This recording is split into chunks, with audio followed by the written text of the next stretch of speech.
So I want to begin with a land acknowledgement, as this is a public event. And just to remind us, and we should be reminded every day, that Simon Fraser University is on the unceded traditional territories of Coast Salish people. So that includes the Tsleil-Waututh, the Squamish, and the Musqueam. And we want to definitely acknowledge that. It's named after a Scot, but it was land that belonged to the Indigenous peoples here. So what I want to do today, it's kind of a two-part class, and I want to start out with material for the course. So the first part of the class is going to focus on cultural memory of Robert Burns. And the second part of the class will be our Burns Day celebration. So those of you who are familiar with the Burns Day celebration, we're including the requisite parts of a Burns celebration, kind of skewing it a little differently and adding a few more things in here. So it is a non-traditional Burns celebration. We are reanimating the memory of Robert Burns, and we are doing this in a little bit different way.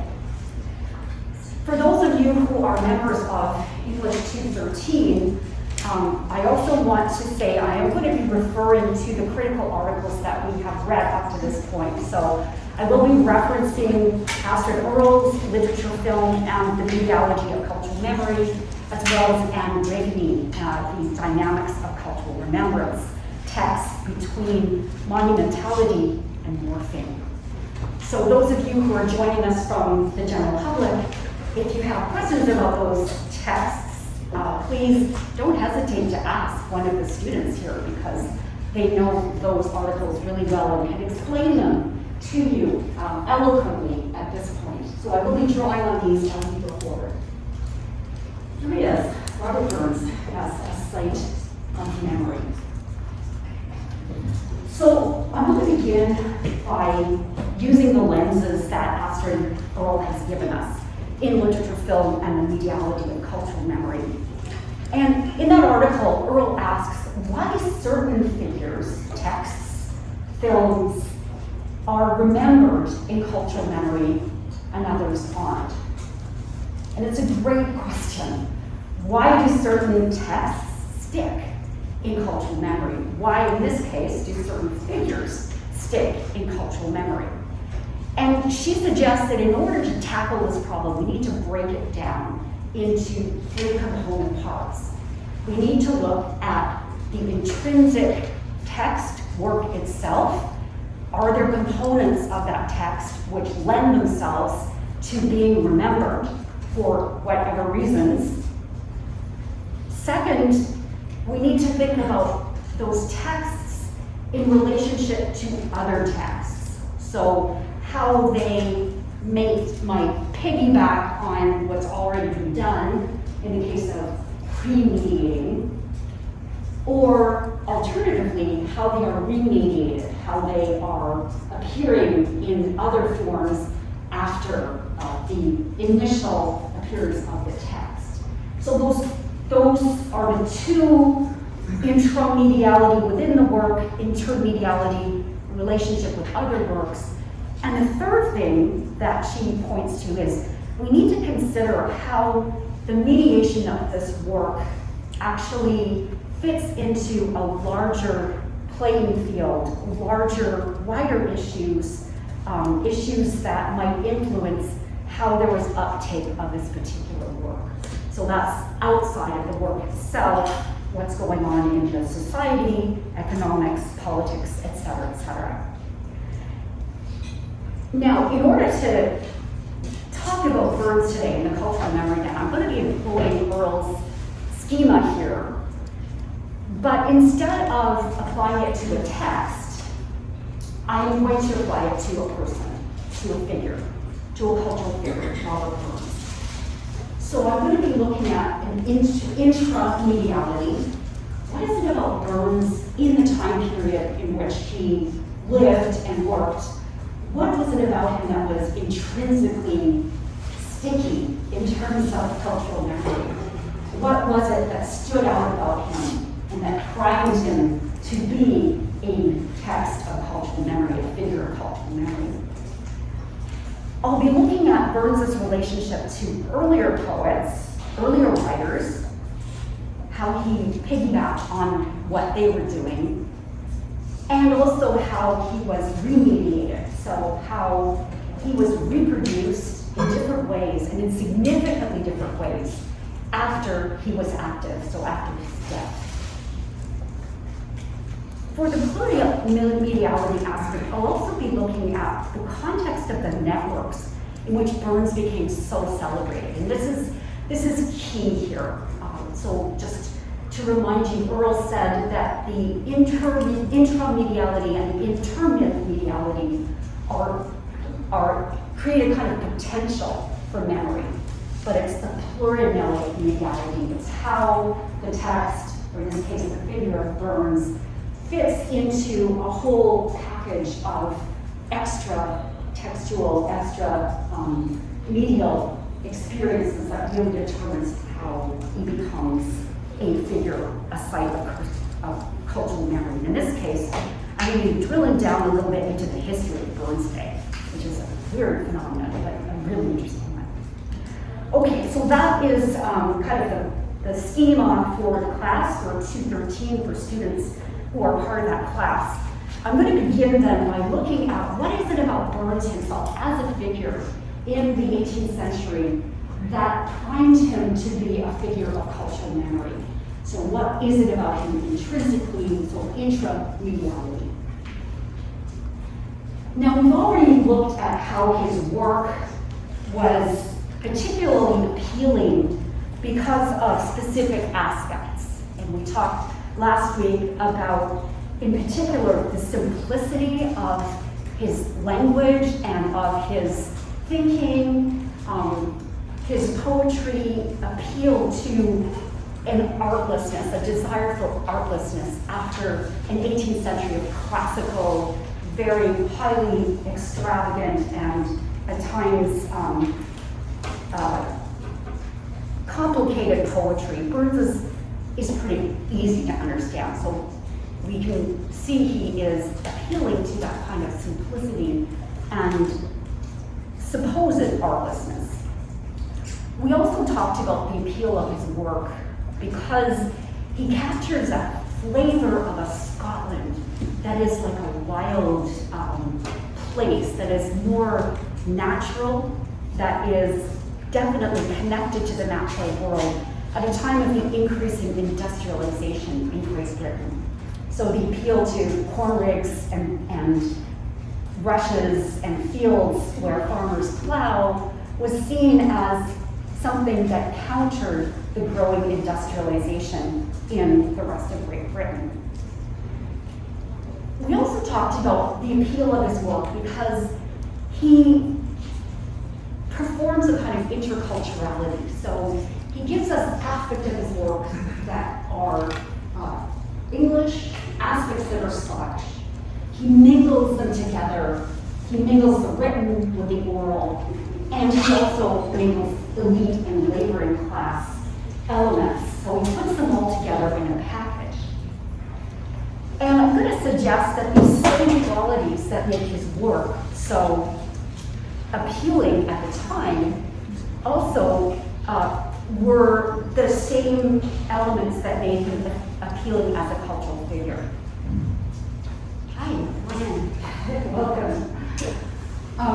So, in other words, that simplicity that his work represents, he also represents himself as a simple character, right? Somebody who is associated with the natural world, as he's called by Henry Mackenzie, a heaven-taught plowman. So kind of labeling him with that simple and natural identity.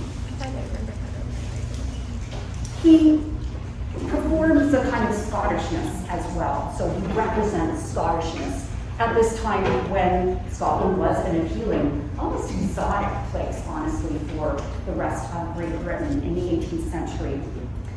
And he's somebody who is eminently hybrid. He's adaptable. So you can read him if you enjoy poems that are about the natural world. You can read him if you enjoy poems that are about human relations. He gives us a mixture of different elements together, combines them, and represents a kind of adaptability. So those elements, I'm going to suggest, are elements that made him extremely appealing as a cultural figure during the 18th century. And we'll just recall, for those students in the 213 class, how he represents himself in poems, chiefly in the Scottish dialect, right? He says, referring to himself, he sings the sentiments and manners he felt and saw in himself and his rustic compeers around him, in his and their native language.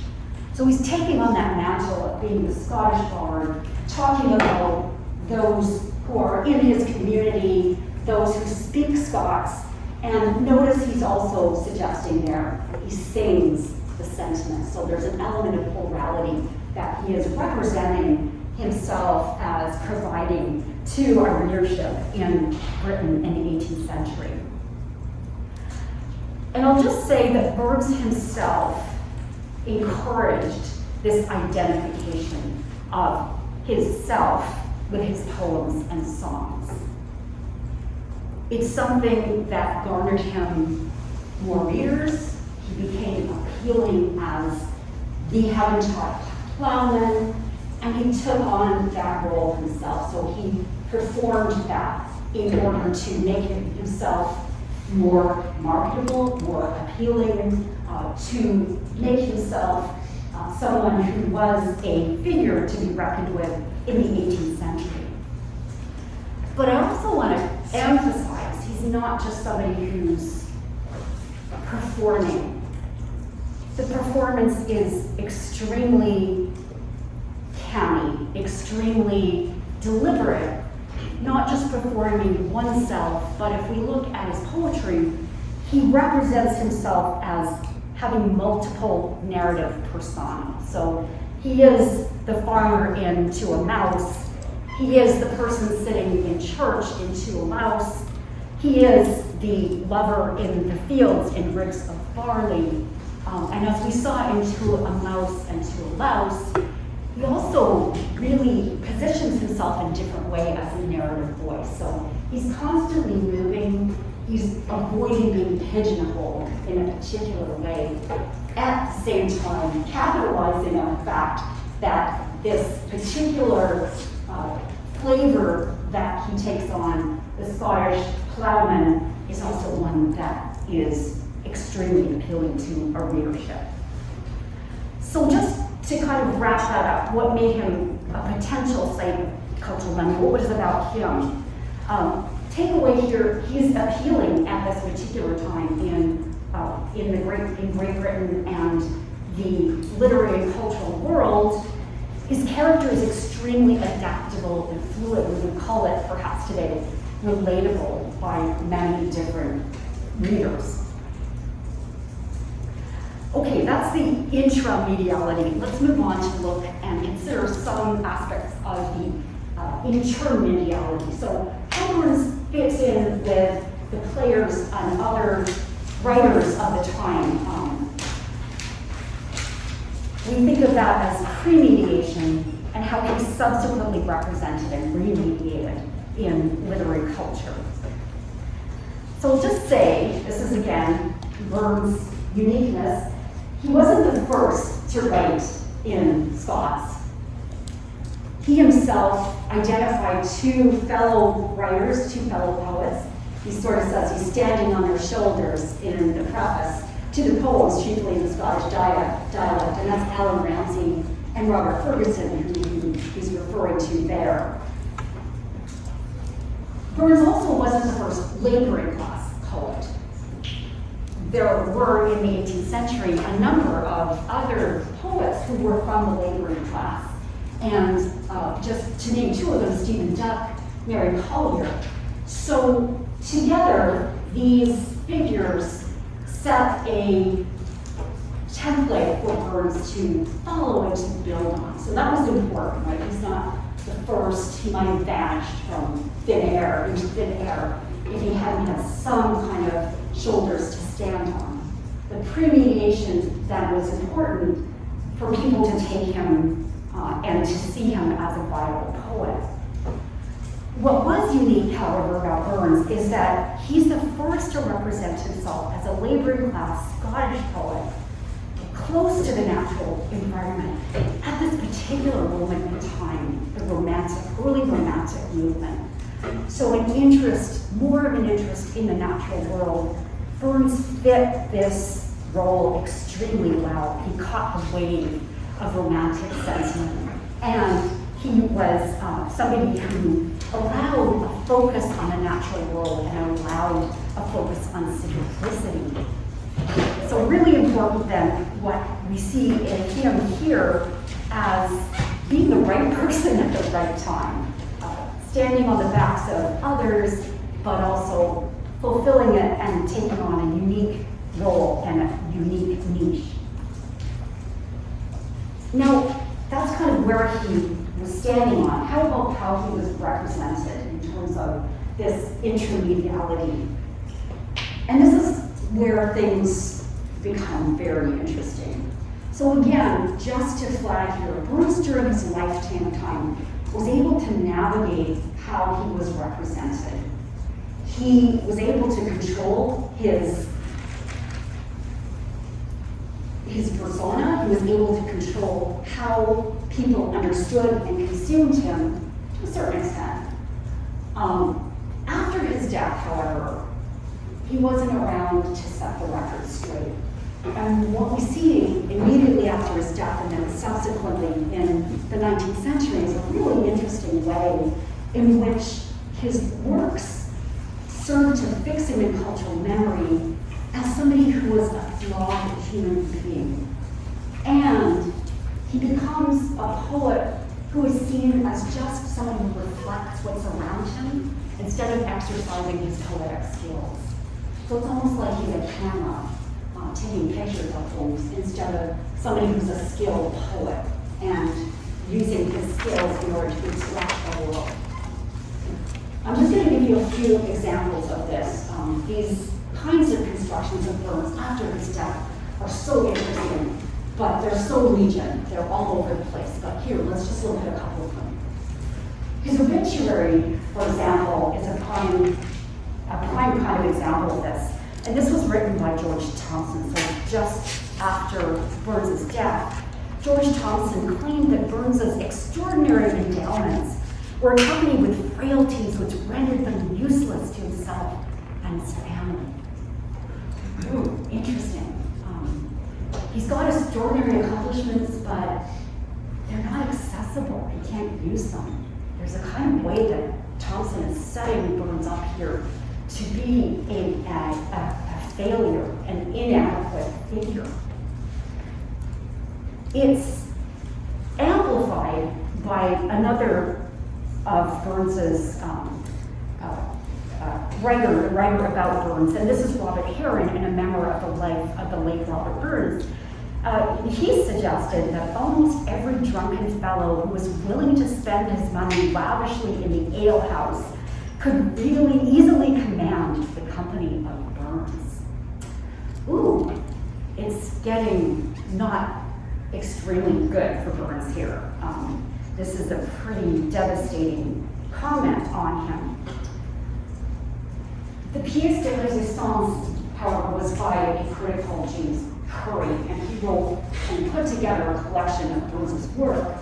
In this collection, he made this statement about Burns. He suggested that Burns was perpetually stimulated by alcohol in one or other of its various forms.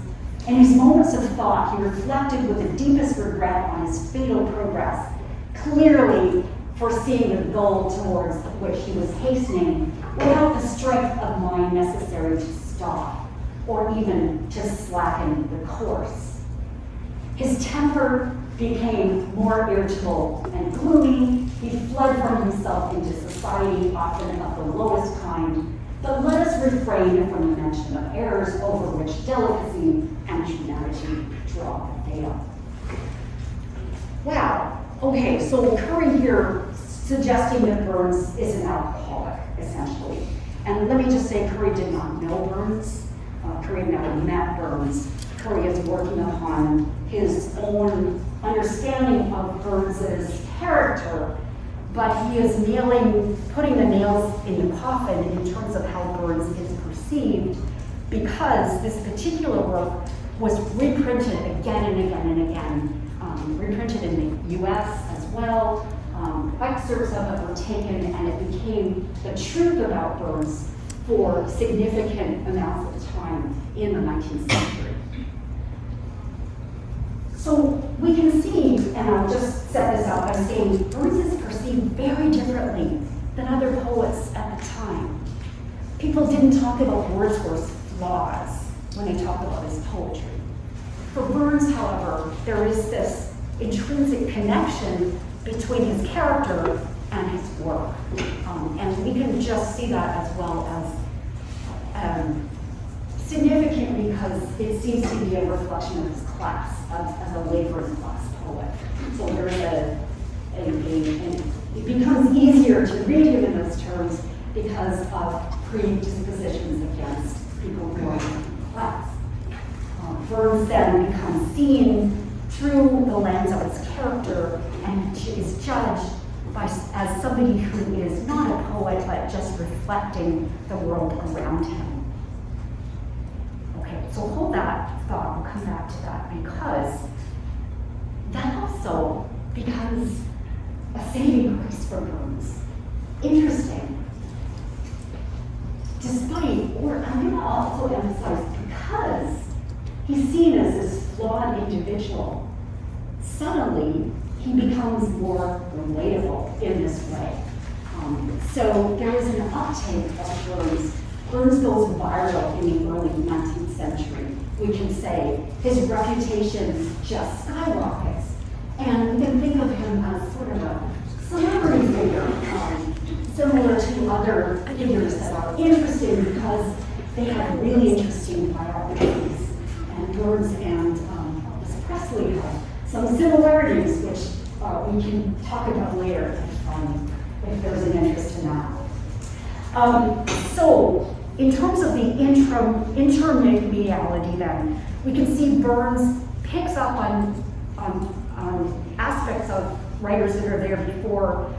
He is positioned as somebody who is intrinsically flawed, who is relatable, and who ultimately is also judged not as a poet, but seen as an individual and a character. So he becomes primed, in other words, to be somebody who you might actually invite over for dinner. There's an interest in his biography as well as his poetry. Okay, so the last thing I want to draw from Earl in the article is a consideration of the plurality. So other factors that help make Burns a global phenomenon. And there are multitudinous examples of this. I'm just going to draw on a few of them and to suggest that there was a perfect storm of different kinds of influences that carried Burns to the top, as it were, to the role that he now enjoys as this global phenomenon. To start with, there was an immense popularity of Scottish song in the late 18th and 19th century, early 19th century. We looked at that before in this class. So Burns was like on the greatest hits. He was on the equivalent of Spotify everywhere. Everyone's playing Burns. This is a way of amplifying his reputation. People know songs by Burns, and they practice them. This is the time when you see amateur playing begins to really develop in middle-class households, playing pianos in particular and singing together. That becomes a way of passing the time, and Burns is up there. Burns' songs are infinitely singable, as we'll see in the second half of our class today. Second, Burns also is riding a wave of different book publishing and illustration technology. So there become cheaper ways of creating books in the early 19th century with the steam press. And Burns is created and recreated and remediated. His works are presented in multiple formats, so very expensive to very cheap. I have a little Burns book that's this big with poems that you barely read, but it's something you can imagine was bought by somebody who maybe didn't have a lot of money but still wanted to have the Burns at their hand. So this was the technology that pushed Burns's reputation forward. Added to that, we have a huge expansion of the British Empire in the 19th century, including Scots regiments abroad who took with them the celebration of Burns, and the awareness of their Scottishness was connected directly through their connection to Burns. So there's an immense diaspora of Scots. They benefited immensely from the expansion of the British Empire. And Burns is the poster child. He is something everybody takes along with them. He's infinitely portable in that way. Burns also created a kind of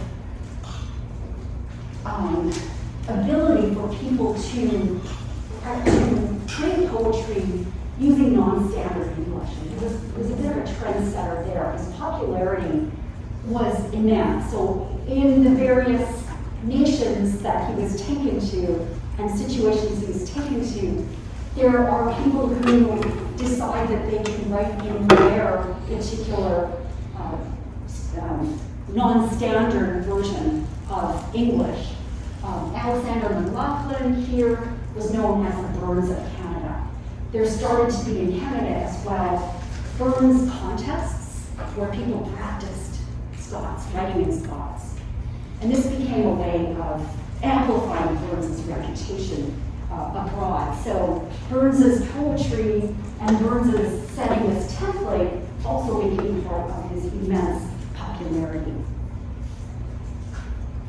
In this class, we looked at Angelou and Burns, this film, and just to note as well, this was shown last night on the BBC, so we are au courant with what's happening in Scotland.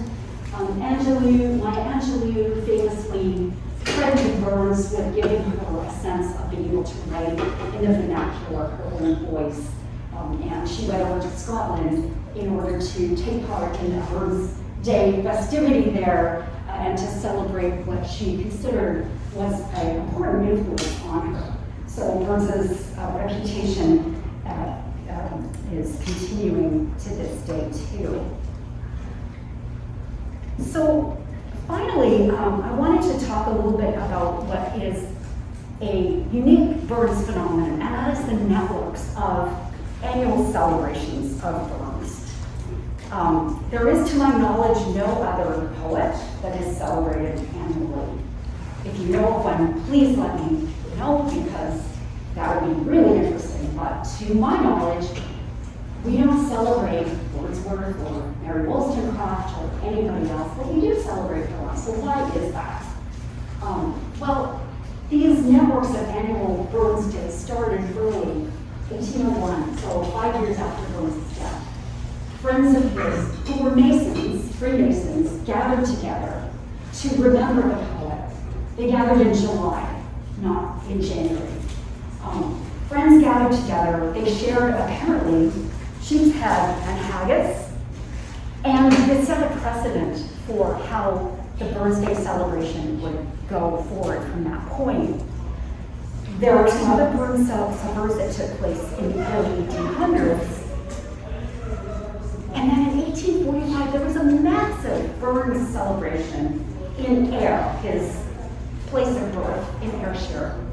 This was a celebration that was not just of Burns, but it was of Scotland too. And they embraced this idea of Burns. They amplified his reputation. People came from all over the British Isles up to Ayr in order to celebrate. And I don't know if you can see just the scabs of procession there, people in the procession. So it was a remarkable event for the time in Ayrshire, and it put Scotland on the map.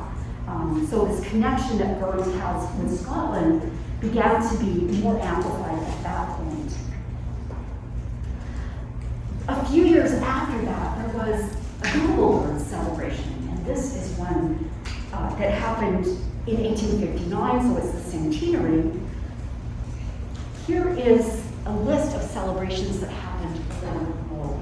872 celebrations. They took place mostly in Scotland, England, Ireland, the colonies, that's us, the United States, and also Copenhagen. Like Copenhagen has its own category, I have no idea, but this is how it was listed in a book that compiled all of the speeches that happened in these places. And what occurred was again, an amplification of the reputation of Burns and a sense that this was a global phenomenon. So this is happening all over the world simultaneously with some differences for time difference, of course. Burns continued to be a symbol with multiple meanings, both national and imperial in terms of his representation of Britain in the 20th and 21st centuries. Here in Vancouver, the Burns statue is the first statue we ever had in Vancouver. It's in Stanley Park. You probably walked by it and not even noticed it. And he's towering over the financial district, which is a bit ironic for somebody who didn't have much money during his lifetime. Take a look next time you're down here. So at this point, we can see he gets adapted in different places, in different locations. He represents then connection, friendship, celebration, even for people who might not be Scottish by this point. They join in these kinds of celebrations. And in fact, the University of Glasgow's Centre for Robert Burns Studies, which if you're really, really, really excited about Robert Burns, you can go there. They have a whole center devoted to his study. At the last count, they estimated about 9.5 million people across the globe celebrate Burns Day every year. And here's the interactive world map of Burns' suppers. Now here, as you know, those of you who are in my class know anyway, we have our own unique kind of celebration of Burns, and that's by Todd Wong, and that's going to have us at Choi. This year it's a little bit later, it's in February. Todd is today up in Vernon. I was hoping he would be able to zoom in and join us, but unfortunately he is en route, so he won't be able to make it to join us. He was scheduled to do a rap to the haggis, which is a modification of the address to the haggis. We'll have to see if we can reschedule later in the semester. Okay, so just summing up and getting to the end of my time here, thinking about this massive question, why is Robert Burns celebrated in cultural memory? And I'm giving you some sense of some reasons that that might be the case. I've suggested that Burns at the time that he was writing was understood and appealing as a figure with whom people could relate. He's seen as adaptable. This is the intermediality. The intermediality, he becomes represented as a flawed human being. And as I suggested, that also gives him almost an edge over other poets because he becomes understood as a human being or conceived of as a human being and a character, not just a literary writer. And finally, I looked at some of the aspects of this web of networks that amplified his reputation. Because, or despite of his flaws, Burns is circulating in a global network and he becomes represented as a symbol of connection and community.